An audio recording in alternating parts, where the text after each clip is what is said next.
देखिए मेरे पत्रकार साथियों, सच्चाई आप भी जानते हो। भारतीय जनता पार्टी साजिश, चुनाव से पहले भारतीय जनता पार्टी षड्यंत्र करना चाहती है चुनाव से पहले, और उनका लक्ष्य पहले दिन से रहा है कि समाजवादियों को कैसे बदनाम किया जाए, और खास कर से के मुसलमानों को लेकर के उनकी जो सोच है वो अनडेमोक्रेटिक है, अनकॉन्स्टिट्यूशनल है। ये सोचिए एक मुख्यमंत्री योगी, तो इसका मतलब ये है कि अगर कोई योगी अगर वो लोकतंत्र पर भरोसा नहीं करता है और कॉन्स्टिट्यूशन पर भरोसा नहीं करता, वो योगी नहीं हो सकता है। मैं 3 घटनाओं का उदाहरण देना चाहता हूं आपके सामने।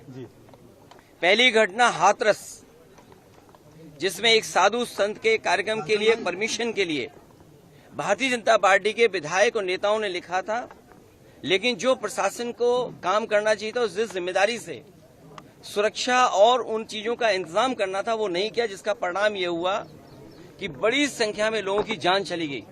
न केवल जान गई है, उनका नुकसान हुआ बड़े पैमाने पर। बहुत से लोगों का हाथ पैर या जो भी नुकसान हुआ, उसका कोई मदद सरकार ने नहीं की।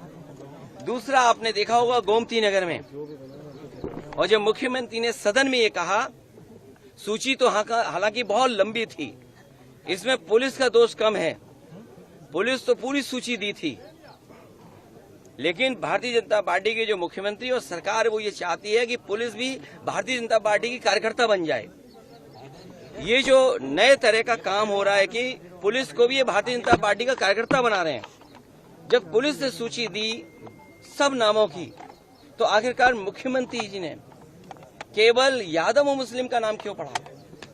और सच्चाई पुलिस भी जानती है कि जिसमें कि यादव का जिसका नाम लिया है, सुनने में आ रहा है कि वो फुटिंग में नहीं था, जो कैमरे की जो तस्वीर है उसमें नहीं है, वो कैमरे में नहीं था, क्योंकि वो चाय पीने गया था और पुलिस को यादव मिल गया, इसलिए उसको जेल भेज दिया। मैं आपके सामने कहना चाहता हूं, ऐसे लोग जो कानून का उल्लंघन कर रहे हैं और भारतीय जनता पार्टी का कार्यकर्ता बनकर के काम कर रहे हैं, जब कभी भी सरकार आएगी ऐसे अधिकारियों के खिलाफ भी कार्रवाई होगी।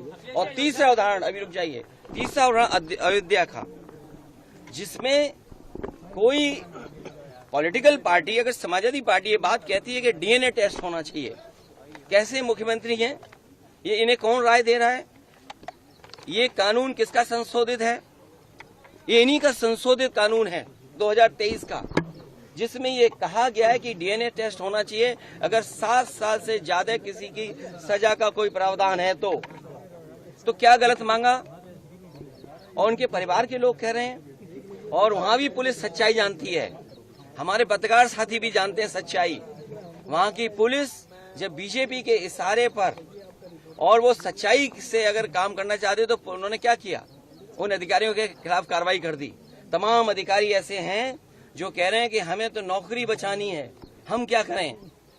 हम टेंशन में आ जाएं कि हम भी सर मार दें किसी आदमी के सर पे। आपने देखा नहीं बनारस में क्यूटो में क्या हुआ? अधिकारी पे इतना प्रेशर, इतना प्रेशर, इतना प्रेशर कि वो आकर के सर मार दिया उसके व्यापारी के।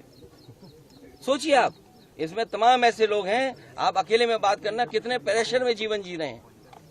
ये जो भार है इनके पास, मेडल, बैनर और ये तमाम लैनियार्ड और नेम प्लेट और तमाम उसके अलावा ऐसा भार है इनके ऊपर, ये काम नहीं कर सकते, न्याय नहीं दे सकते।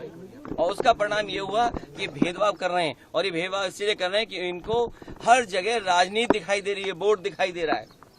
ये कितना भी कुछ कर लें, अब जनता को इनसे कोई उम्मीद नहीं है, और जब उम्मीद खत्म हो जाए किसी पॉलिटिकल पार्टी से तो समझ लेना उनका सफाया होना निश्चित है। ये जो हारे हैं, इतना बुरा हारे हैं, जनता इससे भी बुरा इन्हें हराएगी, तभी इनका इलाज हो सकता है।